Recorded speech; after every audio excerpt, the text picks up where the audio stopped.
Hello, and welcome to Here Comes the Bride, the Church Begins. I am Pastor Jim Devore, pastor at Cornerstone Church of Littlerock in Southern California. So glad to have you with us on this day as we go through Devotional number 58 in the book of Acts. We are in chapter 23, beginning in verse 23. 23 is where we're at. Just a quick catch up. Paul is literally at the end of the third missionary journey, and he has come back to Jerusalem to report all that God has done. He has been attacked and really kind of mob arrested by the Jewish leaders and the Jewish people who are against him. They have almost killed him, and in comes the tribune. He is the Roman commander over at least 1,000 troops, and so he comes in, rescues Paul, and here's Paul's story, and then says he wants Paul to have somewhat a fair trial, so he takes Paul back to the invites the Jewish leaders to him the next day, and the Jewish leaders hear Paul out, and they want to kill him again in the presence of the tribune. The tribune rescues Paul again, and then that night in verse 11, it says, "The following night the Lord stood by him and said, 'Take courage, for as you have testified to the facts about me in Jerusalem, so you must also testify in Rome.'" Okay, now as I've just read verse 11, I realized I told you wrong in the beginning. We're not actually in verse 23. We're actually in verse 12. Okay, I wasn't too far off there. Just back up a little bit. Here we go. Acts 23, verse 12. I'm going to read parts of the story and share it with you. This story actually goes all the way to verse 34, 35. And so we may not get through all of it in this devotional, but we will do our best to. So here we go. When it was day, so the next day after Paul had the vision the night before, the Jews made a plot and bound themselves by an oath neither to eat nor drink till they had killed Paul. There were more than 40 who made this conspiracy. You understand what's happening here is 40 Jews, okay, made a plot. They bound themselves by an oath saying, we are not going to eat or drink till we've killed Paul. They want Paul dead, okay? All right. Verse 14. They went to the chief priests and elders and said, we have strictly bound ourselves by an oath to taste no food till we have killed Paul. Now therefore you along with the council give notice to the tribune to bring him down to you as though you were going to determine his case more exactly, and we are ready to kill him before he comes near. Okay, first let's just talk about really bad vows. Okay, these 40 Jewish men make a plot that they're going to not eat or drink until Paul is dead. Why would they do that? Okay, because they're assuming that, and because remember, they believe they're on the right. They believe that Paul is against Jehovah God. He's preaching a false religion, and by claiming that Jesus is the Christ and the Son of God, that he's blaspheming God. So they feel they have a religious right to get rid of Paul.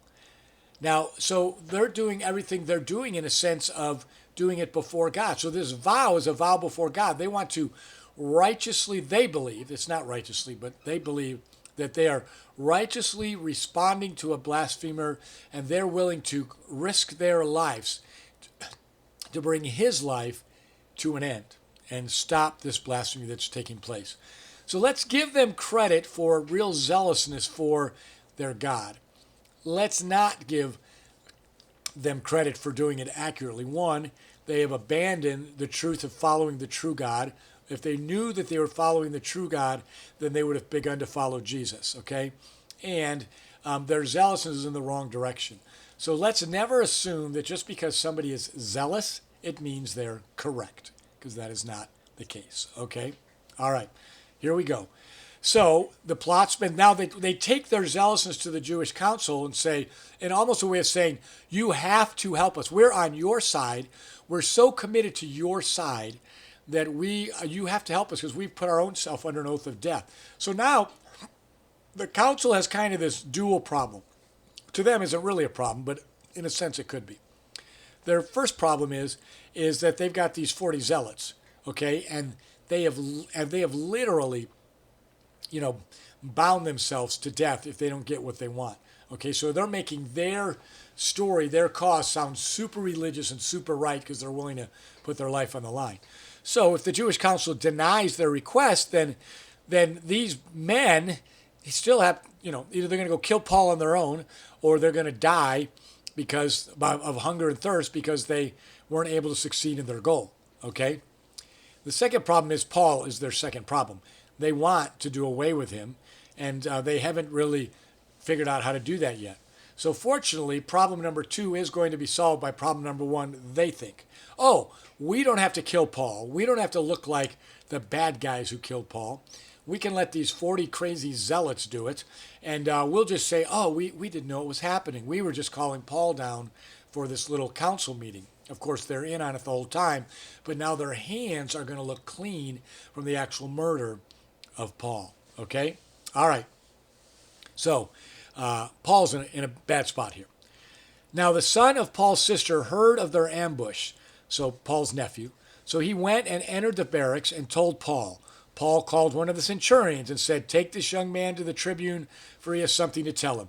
So the nephew of Paul somehow gets to the barracks where Paul's staying. Okay, so Paul isn't actually in the jail. He's actually being guarded in the barracks of the Roman army. Okay, so he tells Paul what's going on. Paul tells the soldiers. The soldiers tell the centurion. Okay, or basically the soldiers take the nephew to the centurion or to the tribune who is overseeing 1,000 men. The centurion oversees 100 men. Tribune oversees 1,000 men. Okay, so he took him and brought him to the tribune and said, Paul the prisoner called me and asked me to bring this young man to you as he has something to say to you. The tribune took him by the hand and going aside asked him privately, what is it that you have to tell me? And he said, the Jews have agreed to ask you to bring Paul down to the council tomorrow as though they're going to inquire somewhat more closely about him. But do not be persuaded by them, for more than 40 of their men are lying in ambush for him, who have bound themselves by an oath, neither to eat nor drink till they have killed him. And now they are ready, waiting for your consent. So the nephew tells the same story, okay, of what he heard. So he heard of the ambush. Verse 16, the son of Paul's sister heard of the ambush. Okay, so he must have been in earshot, or maybe a friend of a friend of a friend told him. He then gets all the way to the tribune, tells him the story, okay? And verse 22, so the tribune dismissed the young man, charging him, tell no one that you have informed me of these things. Okay? So what does the tribune do next? Then he called 2 of the centurions and said, get ready 200 soldiers with 70 horsemen and 200 spearmen to go as far as Caesarea at the 3rd hour of the night. That's going to be 9 p.m., 3rd hour of the night, okay? All right. First of all, his 200 soldiers and 70 horsemen and 200 spearmen, so that's 270 soldiers, will probably be able to take care of the 40 guys. But what the tribune is thinking is, if these 40 guys are out to get Paul, who knows what else we're going to encounter? So we're going to show a defensive show of force in order to protect Paul. Okay? 9 p.m. at night. All righty. So we're not going to wait for tomorrow's, hey, we'd like to talk to Paul again. Bring him on down. Could you do this route, please, so we can have him killed on the way? Okay. So, verse 24, he's also going to explain now what's going to happen to Paul in this little event here. Also, provide mounts for Paul to ride and bring him safely to Felix, the governor. Okay? So, what is the tribune doing? He's rescuing Paul and getting him to a safer place, to a higher authority than himself. Okay? All right. Cliffhanger. How will this turn out? You're going to have to go and read your scriptures. Acts chapter 23, you can pick it up if you want in verse 25, but or you could start it from the beginning of this thought in verse 12, okay? Alrighty, so what have we learned in this passage? What have we learned about the eternal plan of God? God will fulfill his eternal plan through both believers and unbelievers, Jews and Gentiles. God will fulfill his eternal plan. He is not bound by who he needs to use. Secondly, What do we learn about the church? God will protect his church, protect the leaders of his church until they finish the course which he is putting them into. And finally, what do we learn about God's eternal plan through individual people?